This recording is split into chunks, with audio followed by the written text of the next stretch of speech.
Good evening. Welcome everyone to tonight's webinar, Tackling Topic 3. As we're getting started this evening, go ahead and try out the chat over there.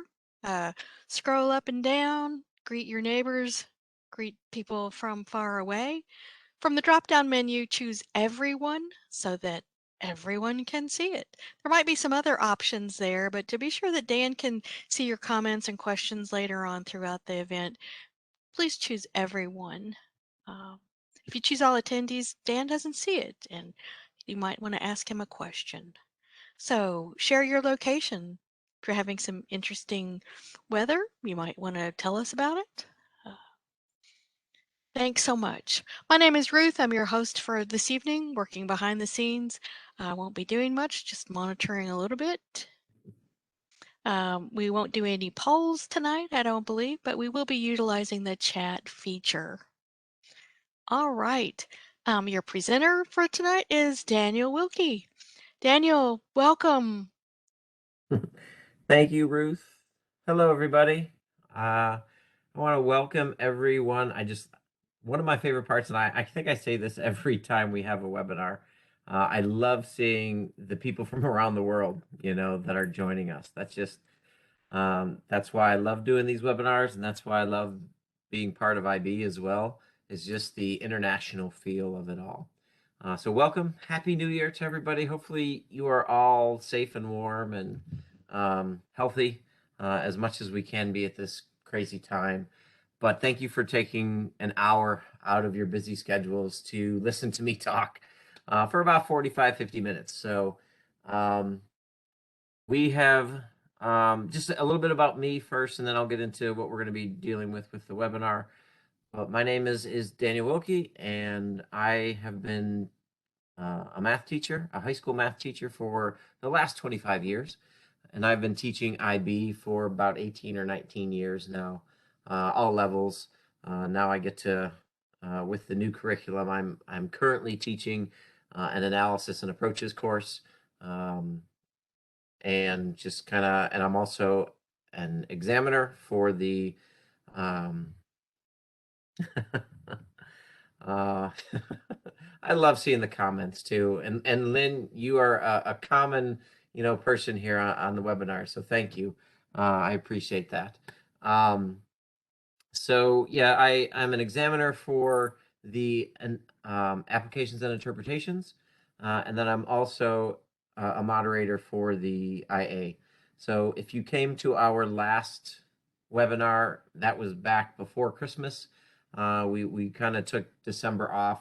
Our last one was in November, and we really focused our attention on the IA. So hopefully, and that was our biggest crowd there. We had over 100 people who joined us for that one.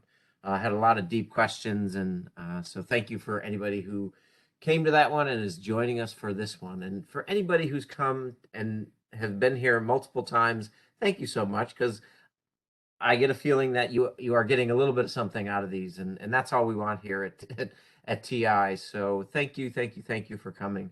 Now, what I like to do on these webinars is I give you a little taste of. So why don't I just switch on and share my video here, so you can kind of see what's going on today. All right, so I want to make sure I can keep my chat up so I can see who's coming in with questions. So today, this is the type of webinar is going to be, we did a little welcome, a little introduction, but we've been doing a series of webinars that tackle each of the topics. We started with an overall general webinar back in August is when we did our first one, to kind of set up what we're going to do each month. Then we tackled topic 1 with numbers and algebra. We tackled topic 2 with functions. Then we did a third one with just the IA information. And then here we are in topic 3. So we're going to be tackling geometry and trigonometry in this wonderful webinar that we're doing. So what I like to do is talk a little bit about past exam session and see what items stood out, and then how possibly items from topic 3 were used in IAs. I do have the benefit of kind of seeing both sides of it when I grade things in both May and in November. So that's kind of nice. And I'm very excited. I can't believe how fast this year is going. I really can't, because I just got my email from IB about starting up with the moderating and with the grading. So I can't believe it. It's coming so quickly. And then we like to, since this is a Texas Instruments webinar, we like to talk about some tips or tricks or stuff to do that you can do on the handhelds, either the 84 or the Nspire. And I was going through those yesterday, and there's just some basic stuff that you can do, but unfortunately, all the major stuff that we like to use with geometry. Oh, I love that. Just seeing people from around the world. Some of the stuff is turned off, unfortunately, if you're using the Nspire. So we're going to go through just a few things on the handheld. And then what I'd like to really do, because every time I do one of these webinars, one of the most common comments that you all make is we'd like to see more activities. So we're going to try to spend the last kind of 30 minutes just looking at a few activities, because one in particular, when I first started doing these a couple of years ago, and TI asked me to design some activities that would kind of meld Nspires or 84s with IB material, I jumped right at one of the newest topics and this was in Applications and Interpretations, was the Voronoi diagram. So I'd like to look at that activity, just kind of show you what I did, see if you like it, see if it's useful. And then one that I currently just submitted to TI that kind of goes along with a question that was on May's exam session that dealt with surface area. So I created a surface area volume activity with that. And then we also have an angle of elevation and depression activity. So there's several that we can kind of look at today. And I'll even give you a behind the scenes of what I'm really doing right now. Because every semester, so for every like 3 or 4 months, I'm tasked to put together 12 activities. And the way we split up those activities is we do 4 brand new ones. So ones that are not on the TI website yet.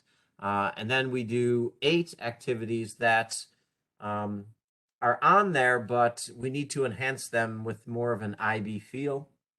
And then finally, there's also some that are just kind of outdated and we just want to update and make activities that, if there's an 84 activity that we really like, we try to make one that's also Nspire based. So they kind of mesh with one another. So if you're an 84 user and an Nspire user, you have the option to use the same activity.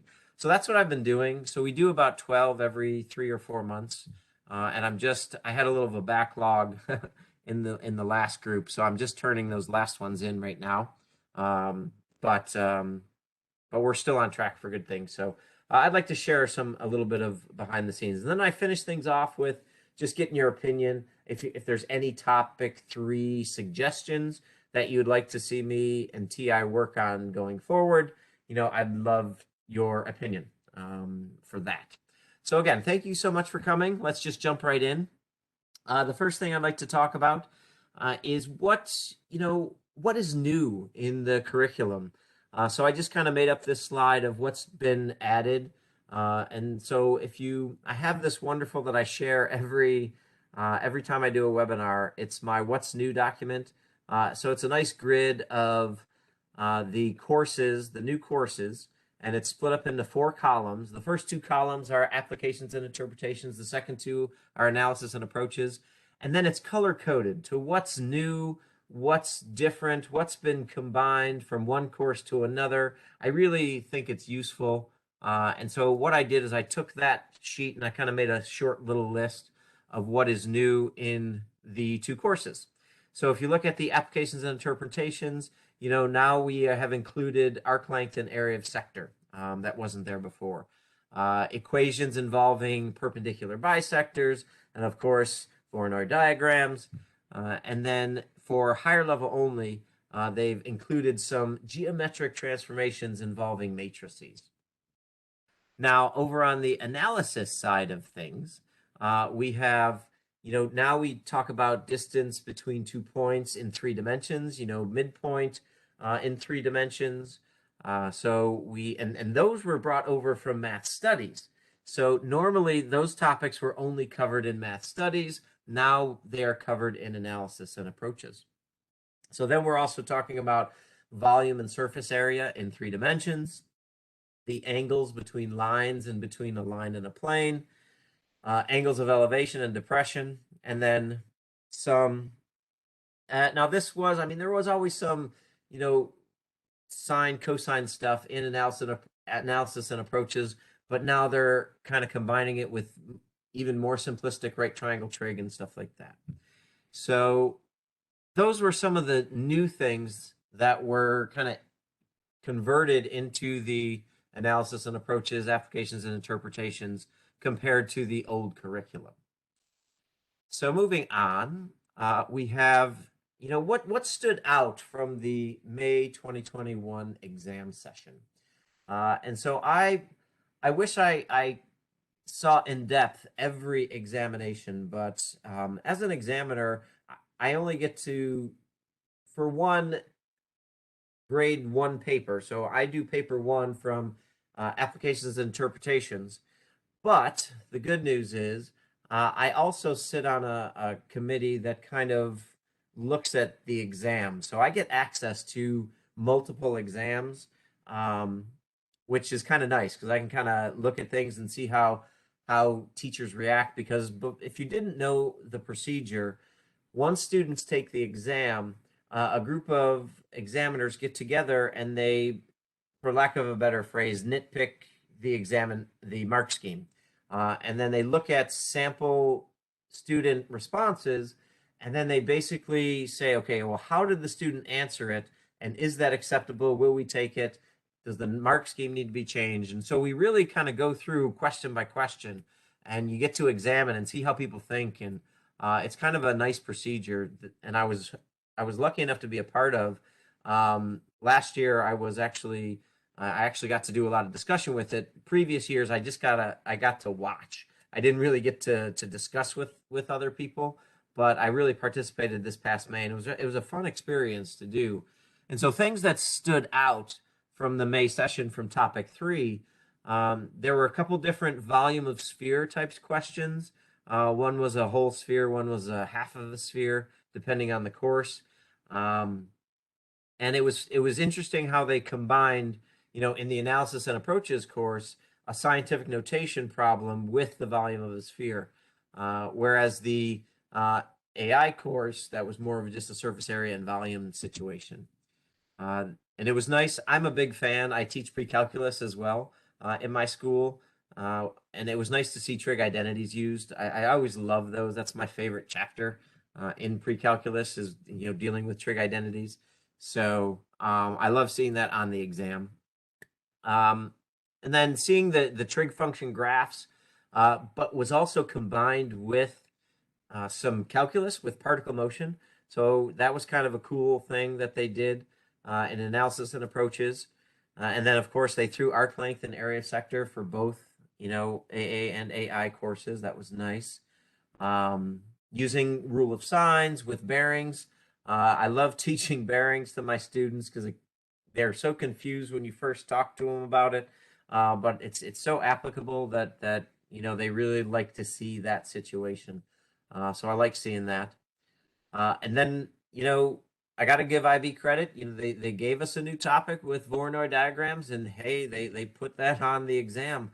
And I will have to say, seeing the different time zones, and for those people who have access to past exams, you can kind of see the different time zone examples and the November between May and November. So if anybody can go to Follett and kind of, subscribe and get those past exams, it's actually a very useful tool if you haven't done that already. But it was nice to see the different ways that they asked about Voronoi diagrams, because I based my activity on, what they gave us initially sample-wise. So, and it's nice to see the different directions they took it. So, yes, I think my activity will be good for you to use, but there's more to do with, of course, Voronoi diagrams. And then, of course, area of a triangle with trig. So these are just some samplings of what I noticed that stood out, either good or bad, for the May session. All right. So looking at then some IA situations. Now, we spent an entire webinar talking about the math exploration IA, which, excuse me for that drink. How is everybody doing with the IAs? Because my students, they are turning in their rough draft actually tomorrow. So we're at the second last stage of this process. And, we're into, so for those teachers who went from studies to applications and interpretations, how are you dealing with the math exploration? Are you having fun with it? How are your kids dealing with it? I know those teachers who went from math, HL, and SL, they've already been doing the exploration, so hopefully they're pretty comfortable with it. And okay, so struggling with the formatting. Okay. So I'm thank you for your quick responses. Okay, so good. Got most of them turned it in. So it looks like we're all coming in around the same time.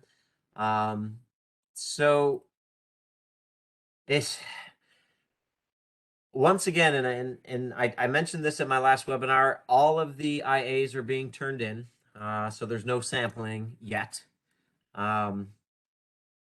So I know that's a little nerve-wracking, and it's from our end too. So for the teachers like me who get to moderate them and grade them, it's a little daunting, because usually we just get a little sample from you, depending on how many students you have. But to grade everyone, there's just so much grading out there, and that last year's May session was rough. It was new for a lot of the AI classes, so.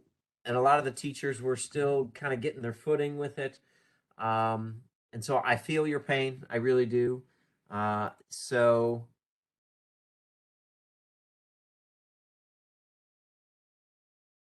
just make sure, and if you are asking questions, just make sure that people are choosing the everyone, so everybody can see your questions. But just hang in there. If you have any issues, you can definitely, ask me, ask fellow teachers. What I always have my students do, we have 3 IB math teachers in our school, and we're all doing, explorations, and we try to work together. So when my students before they hand in a rough draft, or even before they hand in their final, I ask them to, have another teacher kind of just give it a once over. They don't have to give them any recommendations, just kind of look it over to see if it's coherent, okay, if it flows together. Have another student using the criterion give their best attempt to grade it. Do they understand it? Have their mother, someone from our last webinar, they had, their mom. If their mom can understand it, then it was good. If their mother couldn't understand it, then they need to work on it a little bit more. So getting outside opinions. It was me. Awesome. You're back. Thank you, Monica. Wonderful. Love it, love it, love it. So try to get outside help if you really can, because, we are all struggling in this together. The IA may or may not be your favorite part of the IB class, but we are all doing it and we can all help one another. And so that's why I loved having so many people. That was our biggest webinar, a couple months ago. So topic 3 is not a huge draw for IA material. Oops, sorry, didn't mean to go. These were just from my memory and from what I wrote down in my little notebook. So whenever I grade, when I do my moderating, I have a little notebook like this. And this is where I do all my grading. And I have, from the last, 6 years of grading those, I have stacks of those. So I get to kind of see all old topic names. But there's not a tendency to have a whole lot of topic 3 material.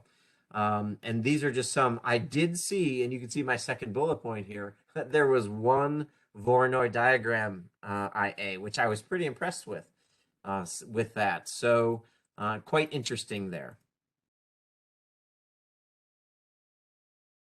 I'm just reading some comments here. So it is tough. I have a very small class of 7 students, and we have, I think, in our 3 IB math classes, a total of maybe 30 kids. So it's not daunting for us to kind of grade papers, but it is daunting. And someone just mentioned, picking topics is not an easy task. It really isn't. It is, the whole idea of, exploring the math behind a certain topic that a student is interested in is not an easy concept, because they might throw out an idea and you as a teacher might think that it is a good way to go with respect to math. But I had a student who, honestly, they they did one thing because they were into music and they wanted to do something with respect to music, and they were supposed to turn in the rough draft this week, and they came to me 2 days ago and said, "Mr. Wilkie, I can't write this paper on this topic." And so he and I sat down for about, an hour and just went through everything together, just to kind of say, all right, if we went in this direction. It was all about, we ended up going with harmonic series, about, with respect to sine curves and, the frequency of notes that are played on a guitar. And so we ended up finding something together, but it was a little stressful. And so I can understand, and I only have 7 kids in my class. So, and I'm seeing, just to have 50 students like Lynn does, that is crazy. And to have her, she has to have those graded and send those all off to IB to be graded because of the situation we're in with COVID and everything. I mean, that's just nuts. So, please, please, please, Lynn, if you ever need help, just kind of,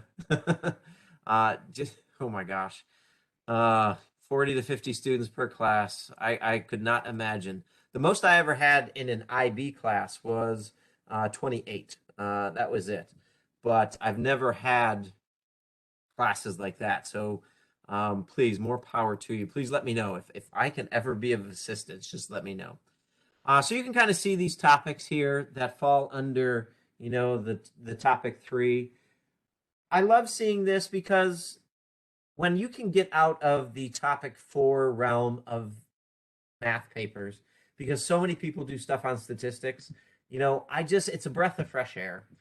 So it's not that you have to force your students to do this, but to kind of give them the bigger picture that, hey, you don't have to always collect data and analyze the data. You can do stuff on modeling, you know, you can do it using vectors, using surface area volume. You can do it with and without calculus, to kind of do it outside of, just collecting data and analyzing it. It honestly does broaden their scope with respect to mathematics. Not to say that those aren't still good papers, but, there's always a way to kind of push them in other directions. So those were just some of the few, because there weren't too many geometry and trig topics that I had read. 90% of them, honestly, I think I graded around 100-ish in May, and they were 90% statistics papers. But maybe this year it'll be different. We'll see. I don't know. But moving on, because again, I want to give time for activities today. We're going to look at just, there are some simple things that we can do with a handheld that, students may or teachers, students may or may not be aware of. And I love the fact that I can't spell depression here. Anyways, so just kind of looking at the handhelds. I'm an Nspire user. I am lucky enough in my classes, I have a class set. And usually by about the end of the first quarter, maybe into the second quarter, I do get a handful of students who purchase their own.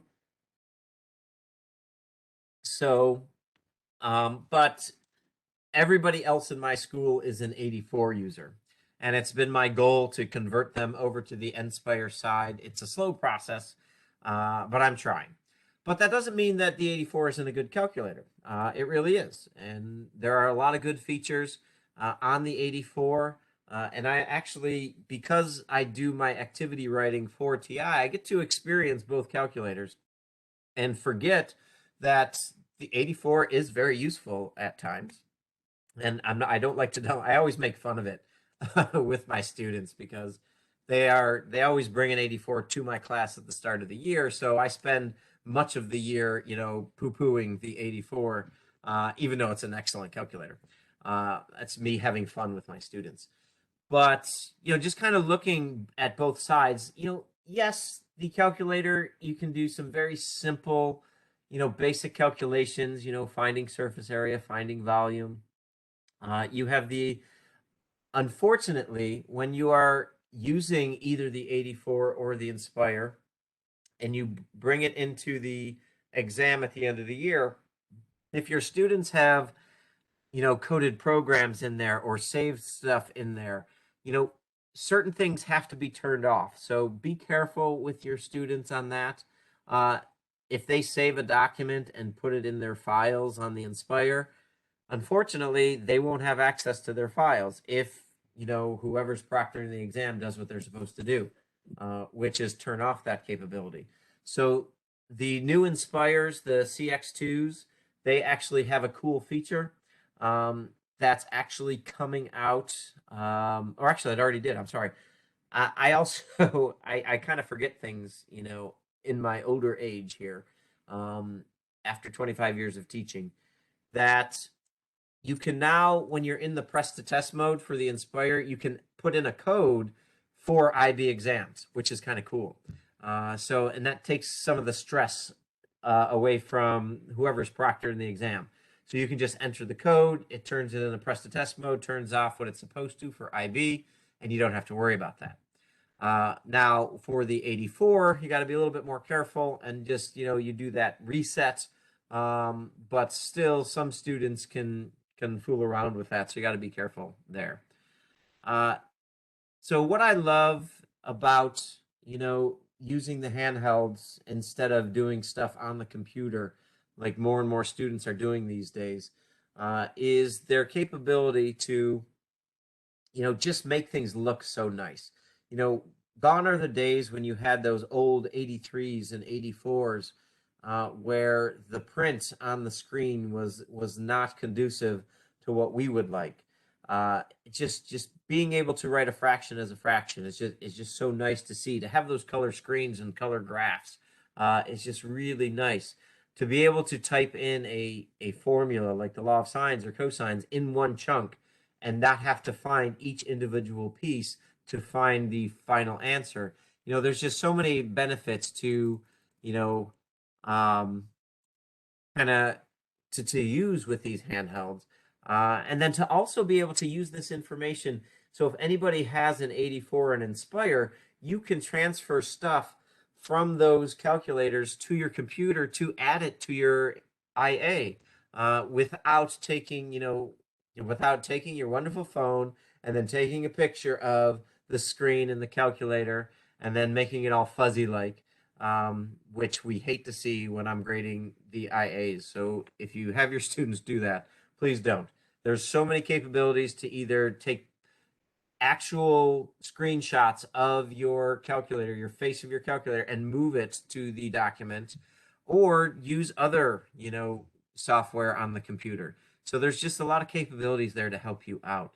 I just love the Nspire and its ability to, add data to a list and spreadsheet and then immediately turn that over to a data and statistics page and get those graphs. And then to begin to analyze those graphs immediately. And those capabilities are there for the 84 too. But, it's not as clear and concise as I like it in the Nspire, but it's still there. And there's a lot you can do with that. So, what I would like you to do after our webinars here is go check out the activities that are available to you, because it leads you through how to use some of this stuff on the calculator, and it can make your life easier. It really can. And then you always have a resource in me, and I'll put up my email address at the end. You can always email me with a question, or if you need something, help or anything, I am, it always, I'm here at your disposal. And I'm just kind of scanning through questions here, which is just kind of nice. So it's just, I'm watching a discussion of how teachers are going through topics when they begin teaching. And just to kind of piggyback on that, me personally, since I have all these students kind of in a pre-calculus class before they get into my IB class, I know what they're capable of. So I immediately do topics 4 and 5 first, because if I can, I want to push, that material, that new material. All right, and then maybe they'll pick something from the calculus section or the stats section to do their paper on.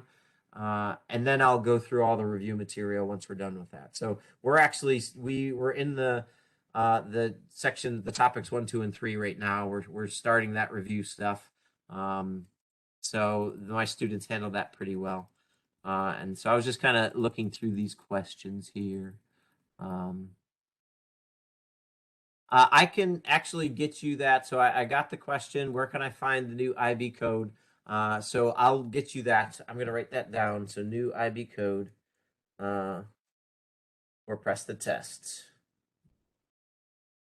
All right. So thank you for asking that. And I will get that. Today in our school, I think it was donated before I was used to facilitate graphics. Oh, great. Awesome. I love seeing this. Thank you for sharing all that.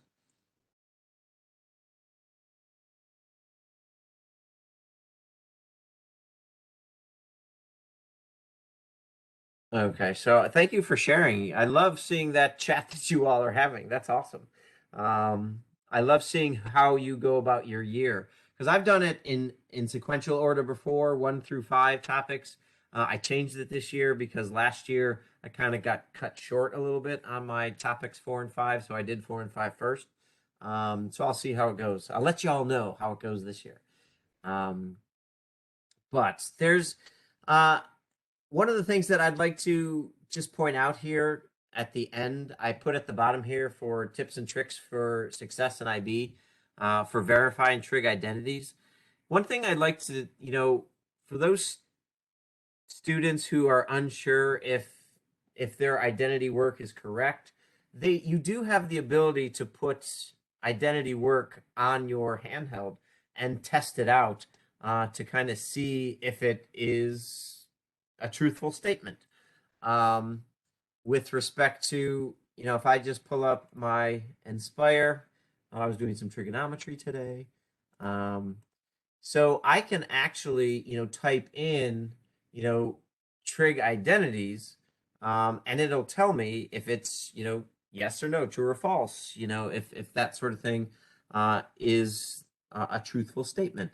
So if I were just to do something very simple, with respect to, let's just say the law of my identity of my Pythagorean identity. So I'll say, sine squared, and then I'll say plus, cosine squared. So you'll notice that I have to use parentheses to square. Unfortunately, we don't have the capability to put the little squared there with that. So when I do my sine squared plus cosine squared, all right, and then does that equal 1? If I hit enter, it's going to tell me a true statement. So the students on their handhelds have the ability to, if they're dealing with identities, to test things to, if you're going step by step and trying to prove an identity true, you have that capability to check that on a calculator, if of course it is the calculator section. But it's a nice little tool, and you can do that on the 84 as well, which is kind of nice. But I just like to, just kind of share as much as I can with respect to capabilities of the handhelds. So what I'd like to spend the last kind of 25 minutes talking about are some activities. So for those people who are unfamiliar with our new IBTI website, so eventually I'm going to unfortunately have to stop calling it new, because it's been up now for about a year and a half. Okay. So what we do is if you go to education.ti.com, we do have IB curriculum on there. Now, this is not endorsed by the IB, but we have a nice relationship with IB. We have a few people like me as TI instructors that also work with IB. I also did a series just so I just got a question about how to verify trig identities on our 84. I was also doing some circle work on the 84 earlier. So let me just clear out of this.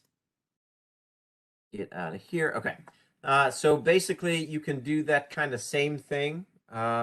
If you want to, just do the sine squared of x. I'm just going to show the same exact idea is equal to. So I'm going to do my second math and get my equal sign. And that's equal to 1 minus the cosine squared. So I'm going to use my parentheses.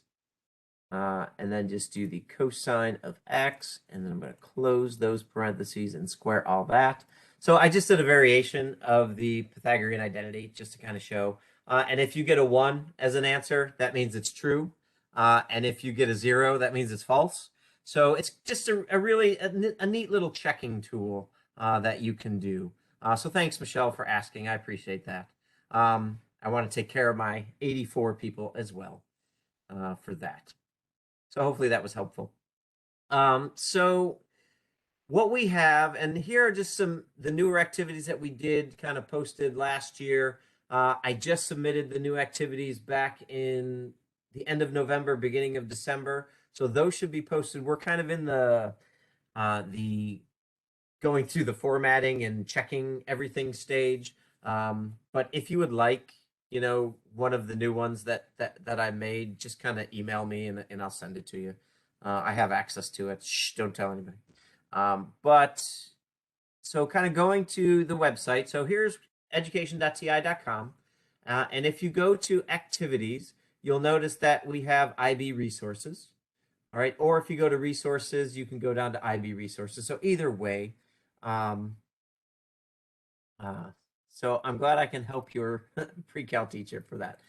So once we get to the IB resources, here's where we have all of our activities. Down at the bottom of the screen is where hopefully you registered for this.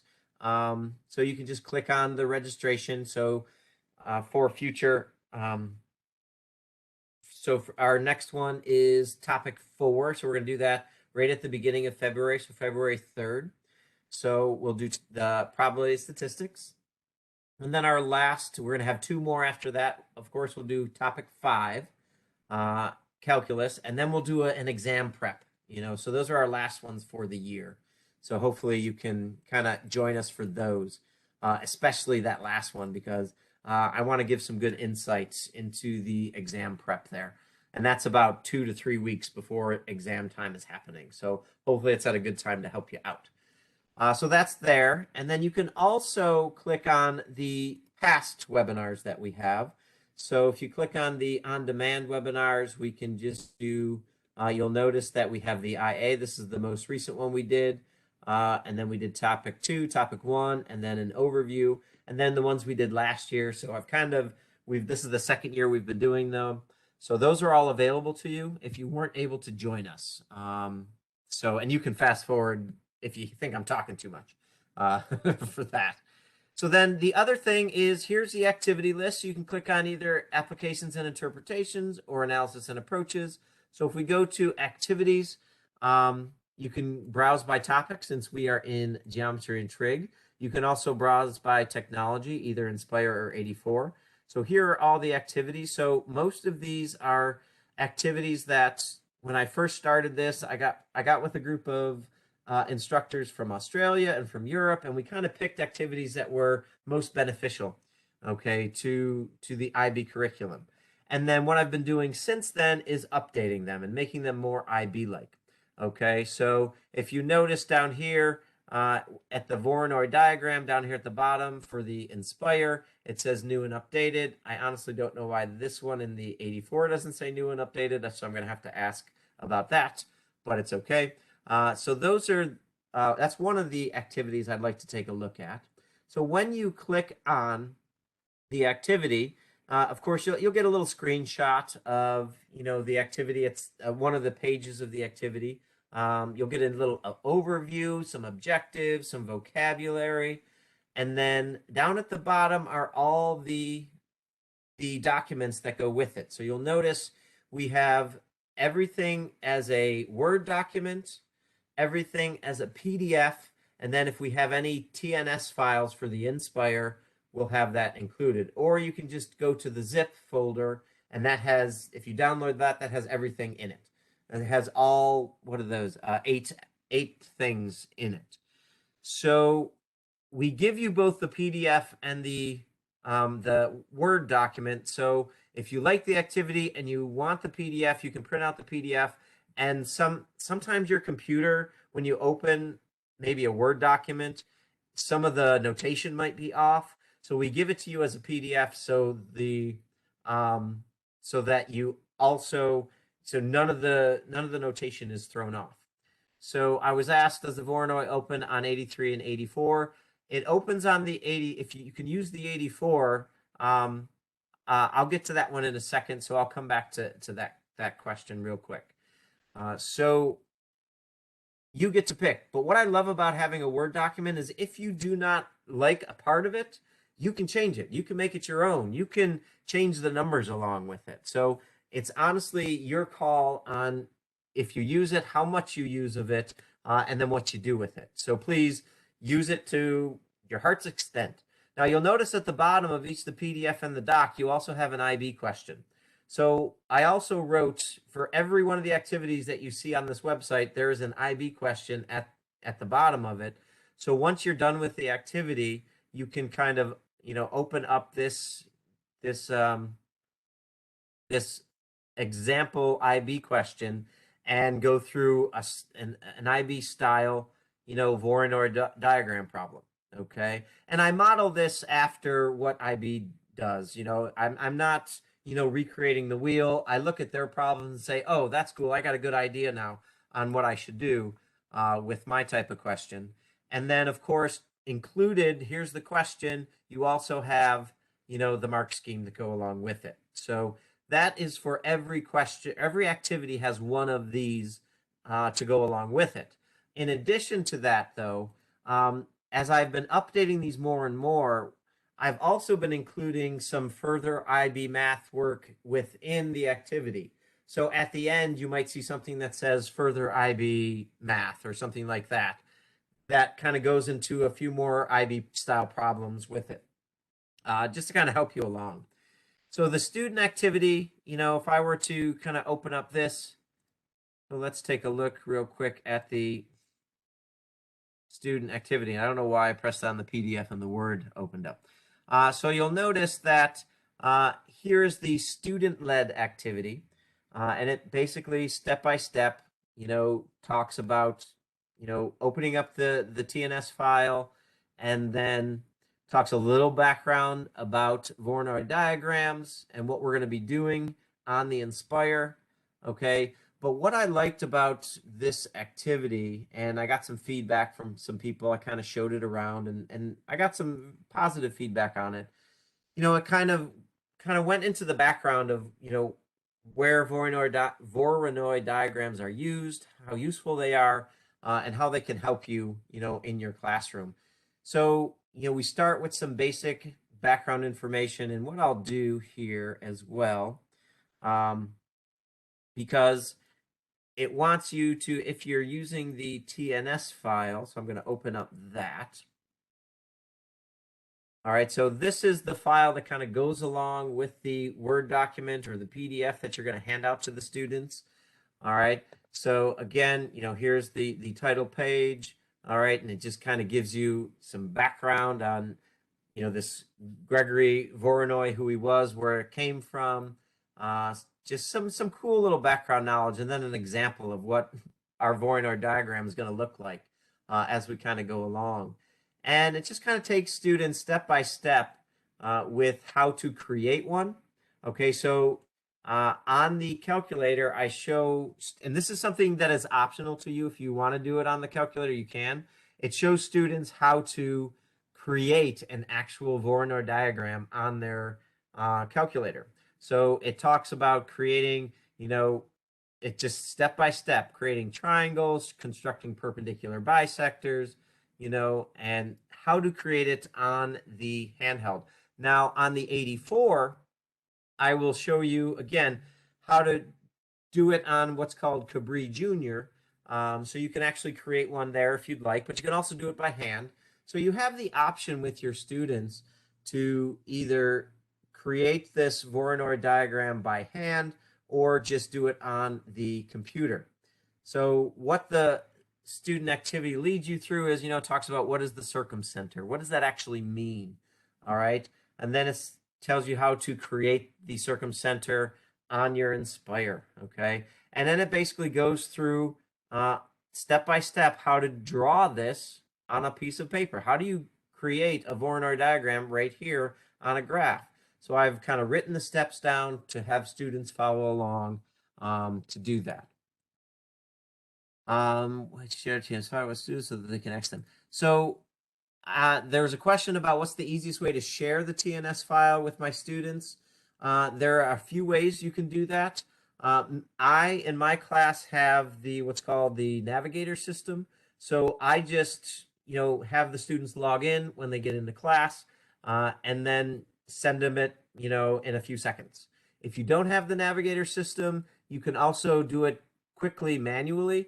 And I don't mean calculator to calculator. Usually when you have, if you have a class set, then they come in docking stations for charging purposes. You can plug your docking station into your computer and send it to your calculators 10 at a time, real quick and easy. So you can do that. Now, if you have neither of those, and this is all student-based, they bring in their own calculator, then the quickest way, unfortunately, the only way to do that is to attach a calculator to a computer and then send it that way. And then the students can start sending it to one another from calculator to calculator.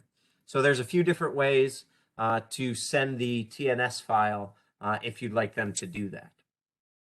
So then once they kind of go through the actual drawing of a Voronoi diagram to kind of get the sense of what it's like, then we start asking some questions about it and how we incorporate equations of lines and how that factors into it, all leading up to its application. All right, so the first 9 questions on this document basically deal with how do we create a Voronoi diagram, either on the calculator or by hand, and then it takes us into, how do we use those skills, leading us up to, now let's apply it, okay? So the application here, there are 5 hospitals, and then they're all placed around a city, and then you're going to create a Voronoi diagram situation and then answer some questions about it. So you have the graph there to create it. Then you get to answer some questions about it for that. So in the activities that I try to create, we kind of go through a process of, background material, practice, application for each of them. Now, for those people who have, the 84s, just to kind of give you a sense of what that looks like. So I'm going to go up to the 84 Voronoi diagram. So I still gave you a picture. We can still create the Voronoi diagram, maybe not as concise and colorful as the Nspire, but we can still do it if the students are interested. So again, you'll go through, if I look at the student activity, all right, here, it's a very similar situation. You have background information, but the same questions are asked. We start with, what is a circumcenter? Follow the directions to create, that on this paper, okay? So you have that ability to do it. And you can kind of go through, the same problem, but just on the 84, all right? So you have that option. If you're an 84 user, if you're an Nspire user, you have access to the same activity. Now, there are going to be some differences because with the 84, you don't have that capability, okay, of if they don't have the 84s just don't have the capability of accepting those files and those documents like an Nspire can. So you get to be a little bit more creative with the Nspire, but I don't want that to inhibit you if you are an 84 user. So that's why I also give you, the 84 version and the Nspire version. So all the questions are the same, okay, going through it. So you're still learning about the background, learning how to do it by hand, doing a sample by hand, and then you're going to start to apply it, okay? So you go through the same situation, okay, going through there. So for those people who are, like I said, for if those are your 84, if you're an 84 user, you still have access to that.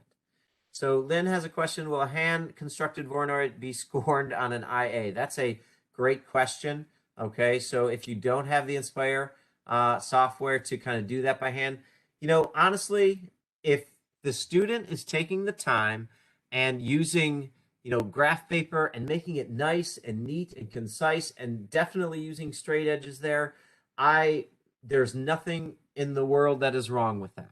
So if you don't have access to, the Nspire, so you can do it there, I 100% support, a well concisely drawn Voronoi diagram by a student. That is fine. So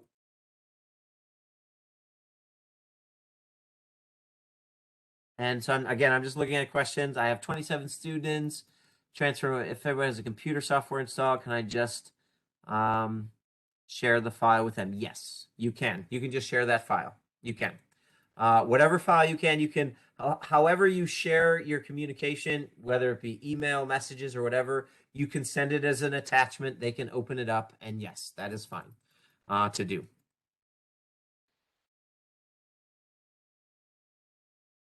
Oh, cool. Oh, thank you so much for that, Michael. That is awesome. So he had a student who uses Voronoi diagram generator, and he attached that. Thank you so much. That is awesome. This is what I love about these webinars. You guys just help one another out so much. Oh, that's awesome. Okay, cool. So that is the Voronoi diagram. So it was a bit of a challenge because I had never done anything with Voronoi diagrams before, and so this was the first activity that I wrote for TI. So I would love for you to try it out and give me your feedback. Definitely, I've improved since then with my activities, but I would love to get your feedback and see what you think. Give it a shot. Some of you may have already done Voronoi diagrams if you're an AI teacher, but I would still love to hear what you think for that. All right, so what else? So I have all these things going on here. Oh, sorry. All right, so looking at the other lessons. So if we were just to kind of look at some other things here. Something I'm working on that I've submitted to TI right now. So I'm going to give you a little sneak peek at it. That's going to be uploaded soon. So I did a surface area and volume activity, okay? Because in the last year's exam, there was a surface area problem that surprisingly a lot of students struggled because they were missing some pieces of the 3D object. So I said, okay, that's one that I'd like to do.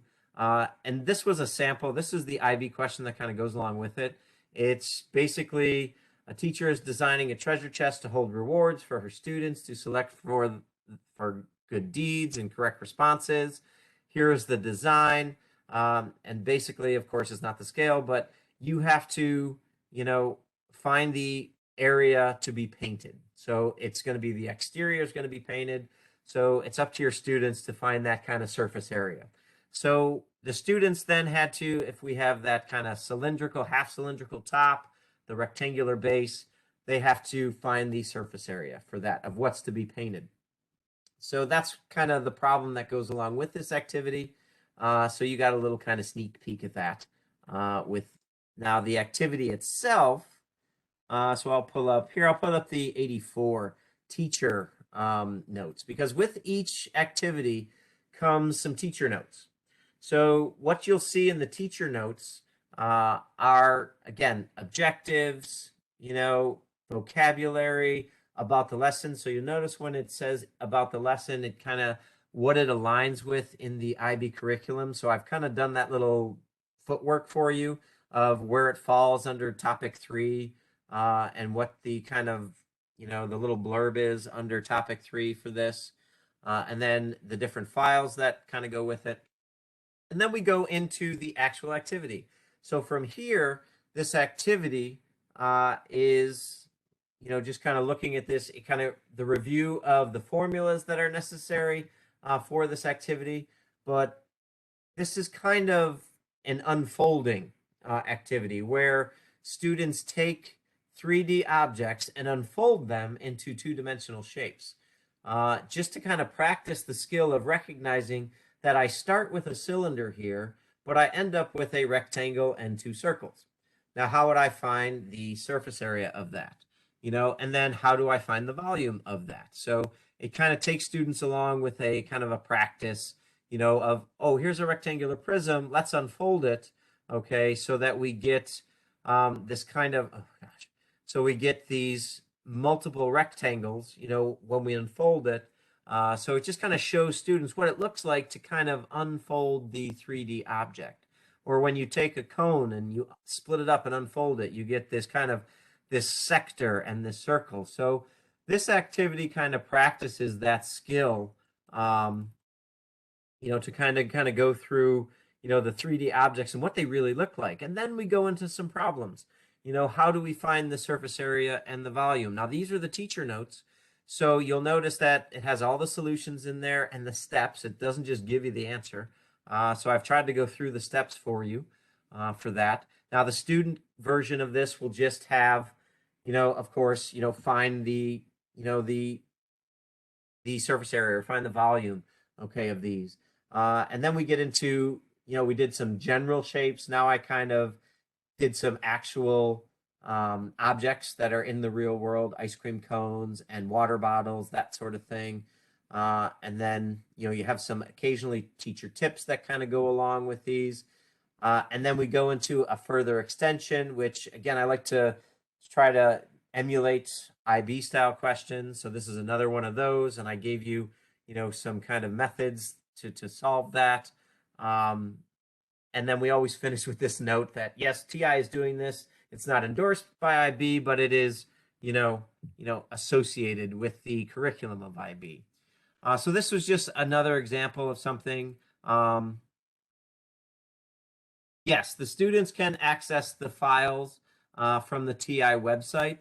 So me personally, I don't show them that website because yes, if you do this in class, you don't want them having access to the teacher files.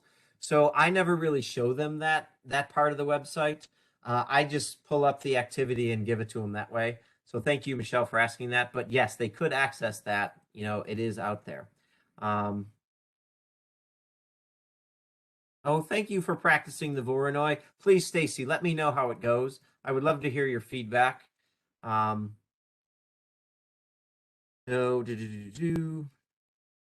love this, love this. Gosh, I love the discussions that you all are having. This is fantastic. So I got to show you a couple activities, which hopefully you got a little taste of them and you enjoyed that. So let me make sure that's okay. We did that. Good. Okay. So in the last couple minutes, I know I'm kind of cramming. So Tiffany asked, can students use Cabri Jr. on the IB exam? Yes, they can. That is not turned off for the exam. I don't think any of the apps are turned off. I think you just have to reset the 84 before it starts. So I think, yes, you can use Cabri Jr. On that. All right, so, oh, you do. Thank you for saying that. Okay, I was unaware of that because I just thought that since it came with the calculator, I didn't know you had to get rid of that aspect. So, kind of looking at suggestions. Does anybody have any suggestions for topic 3? All right, we're looking at topic 3. So I saw that. Numbers. So anybody, yeah. So if you have any, you could just kind of scroll through, Yes, it's okay. I still wrote it down. So whoever wrote complex numbers, I still did that. Sine and cosine rule. Okay, I love sine and cosine rule. Sine and cosine rules. Onyx. All right. Derivatives of trig functions. All right, derivatives of trig functions. Like that. I like the combination too. I like combining multiple topics. Thank you for that. So we are coming to a close here.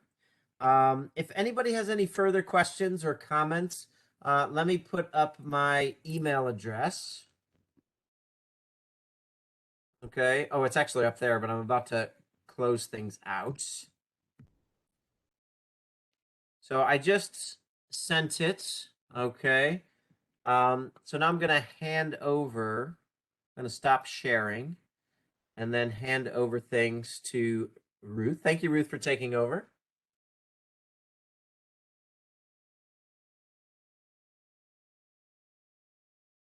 You are welcome, Dan. As Dan mentioned, his email is there. Continue to share comments and questions with him. Also, if you're in social media, ways to share what you've been learning, not only tonight, but in other webinars that you've been attending. We are going to have a lucky winner tonight. All right.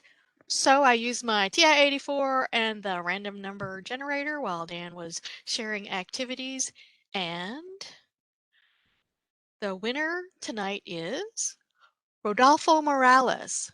Congratulations, Rodolfo. You'll be getting an email, Congratulations. and they'll ask you which model of the handheld you would like and where it should be sent. So you'll be getting an email. That might be from Erica Schiller. I'm not sure, but it'll be it'll be about your prize. So congratulations there. We have a winner for each one of Dan's webinars. So yay! Next thing we want to be sure and share with you is the link for the certificate of attendance if you need an artifact of tonight's event. That is in the slide here. You'll be getting those slides in email.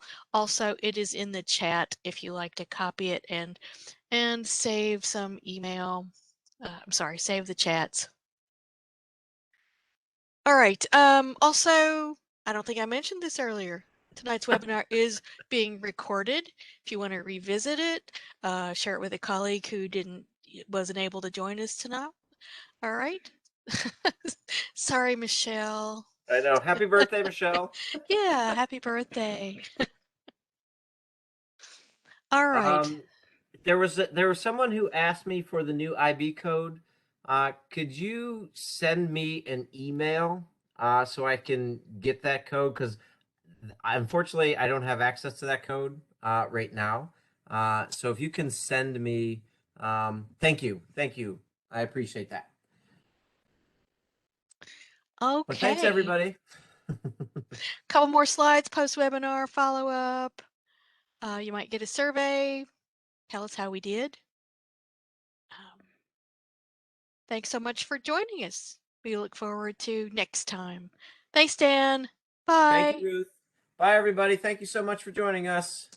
See you in February, hopefully.